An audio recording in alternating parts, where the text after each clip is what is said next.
Halo semuanya, selamat datang di pertemuan kita kali ini dalam mata pelajaran Bahasa Indonesia. Ibu harap kita semua masih dalam keadaan sehat walafiat, terus semangat walaupun belajar dari rumah, tetap bisa kreatif dan produktif dimanapun berada. Nah, kali ini pembahasan kita terkait teks puisi. Pasti kalian sudah pernah mendengar ataupun sudah pernah bertemu dengan yang namanya puisi, bukan? Kali ini materi kita merujuk kepada kompetensi dasar 3.7, yaitu mengidentifikasi unsur-unsur pembangun teks puisi yang diperdengarkan ataupun dibaca. Oke, sebelum kita mengenal teks puisi lebih jauh, ada kalanya kalian perlu tahu nih, tujuan dari kita belajar puisi itu seperti apa sih?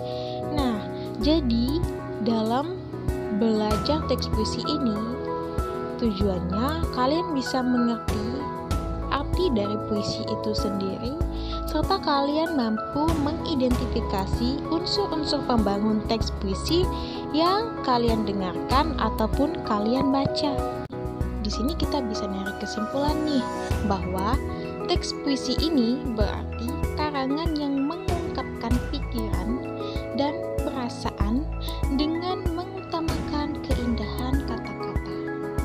Keindahan kata-kata yang seperti apa? Kita akan bahas di termin berikutnya.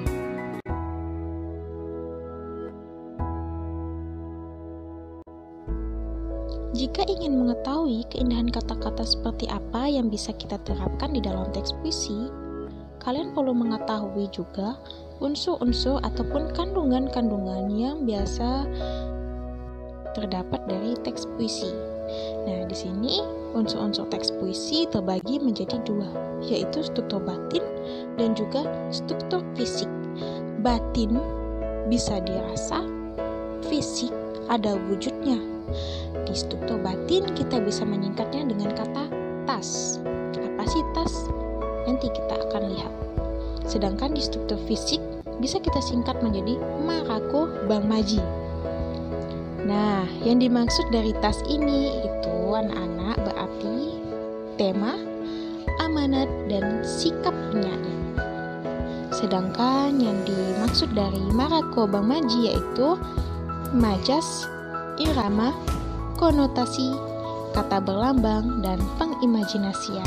Oke, untuk struktur batin terdiri dari tema, amanat, dan sikap penyair. Nah, di tema ini, tema berarti gagasan pokok yang diungkapkan oleh seorang penyair dalam puisinya. Contohnya, kalian bisa membuat puisi dengan bertemakan ketuhanan, pahlawan, kemanusiaan, dan lain-lain. Selain itu, puisi juga memiliki amanat. Amanat atau pesan yang ingin disampaikan penyair kepada pembaca melalui puisinya.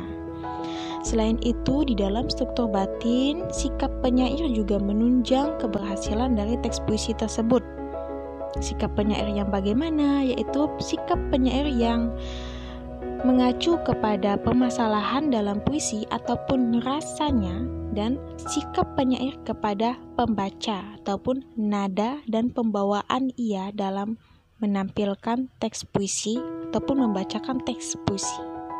Di dalam struktur fisik yang berarti bentuk dari teks puisi ini, di sini kita perlu memperhatikan majas. Majas yaitu gaya bahasa yang digunakan untuk menciptakan kesan tertentu bagi penyimak ataupun pembacanya. Nah, majas ini memiliki banyak sekali ragam jenis yang bisa kalian search di Google beserta contoh-contohnya. Di sini yang paling sering digunakan oleh dalam teks puisi ini bisa berupa majas personifikasi, metafora, asosiasi, hiperbola, eufisme, metonimia, dan lain sebagainya. Selanjutnya untuk irama. Irama ini berarti alunan bunyi teratur dan berulang-ulang. Berikutnya konotasi. Konotasi ini berarti kata yang bermakna tidak sebenarnya. Maksudnya, konotasi ini yaitu gagasan ataupun perasaan yang menyertai suatu kata. Perasaan ataupun emosi ini bisa berupa negatif ataupun positif. Sepertinya agak bingung ya dengan konotasi ini. Nah, di sini ada contoh makna konotasi. Contohnya seperti ini. Orang tua sudah banyak makan asam garam kehidupan. Nah, di sini perlu kalian ketahui dan kalian cermati. Kata makan dalam kalimat ini bukan berarti dia makan asam. Bukan makan asam garam ya. Tapi maksudnya orang tua ini sudah mendapatkan pengalaman hidup yang baik maupun buruk. Jadi, makan asam garam kehidupan itu dikonotasikan berarti mendapatkan pengalaman hidup yang baik maupun buruk. Contoh selanjutnya nih. Mayang mempunyai paras cantik sehingga menjadi bunga desa. Nah, ungkapan bunga desa ini bukan berarti mayangnya ini bunga. Bunga,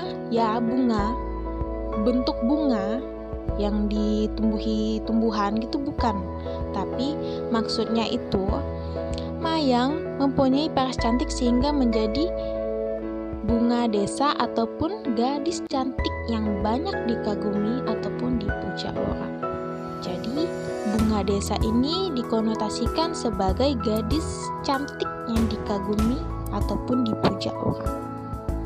Berikutnya di struktur fisik ada kata Bang Maji nih. Bang Maji yang berarti kata berlambang dan pengimajinasian. Kata berlambang ini berarti lambang ataupun simbol yang menandakan kata itu menyatakan maksud tertentu. Contohnya di dalam teks puisi itu menggunakan kata padi kapas. Nah, padi kapas ini seperti yang kita ketahui, padi kapas dalam lambang Garuda itu berarti kesejahteraan dan kemakmuran. Selanjutnya kata mercusuar. Mercusuar ini yang dimaksudkan dalam teks puisi itu melambangkan penuntun, karena seperti yang kita tahu, mercusuar ini penuntun jalan bagi para nelayan yang hendak mencari tempat untuk beristirahat sejenak. Selanjutnya ada kata bendera kuning. Seperti yang kita tahu, bendera kuning ini juga memiliki lambang berarti ada yang meninggal. Jadi, kata-kata ini memiliki lambang yang sudah disepakati oleh KBBI ataupun kosakata yang sebenarnya. Berikutnya ada kata pengimajinasian. Pengimajinasian ini sudah pasti kata-kata yang menimbulkan hayalan atau imajinasi. Hayalan atau imajinasi yang bagaimana? Berikut ya penjelasannya. Jadi, pengimajinasian dalam puisi ini yang dimaksud dari kata-kata menimbulkan hayalan atau imajinasi, maksudnya itu dengan adanya imajinasi tersebut, pembaca seolah-olah merasa, mendengar, ataupun melihat sesuatu yang diungkapkan oleh penyair. Pembaca juga seolah-olah mendengar suara yang dikenal dengan imajinasi auditif, melihat benda-benda, imajinasi visual, dan menyentuh benda-benda, imajinasi taktil. Di samping ini kalian bisa lihat ada kutipan puisi. Jadi imajinasi yang disebutkan itu seperti apa? Itu seperti gegap gempita, jarum besi, jarum tembaga. Jarum besi, jarum tembaga. Itu seperti ataupun dikategorikan sebagai imaji visual. Kita melihat jarum besi ataupun jarum tembaga. Ada bibir terkatup, bunyi halilintar.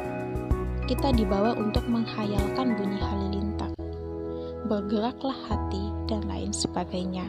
Jadi dari beberapa kata tersebut kita dibuat terhanyut, kita dibuat serasa seolah-olah kita menyaksikan ataupun mendengarkan tragedi tersebut.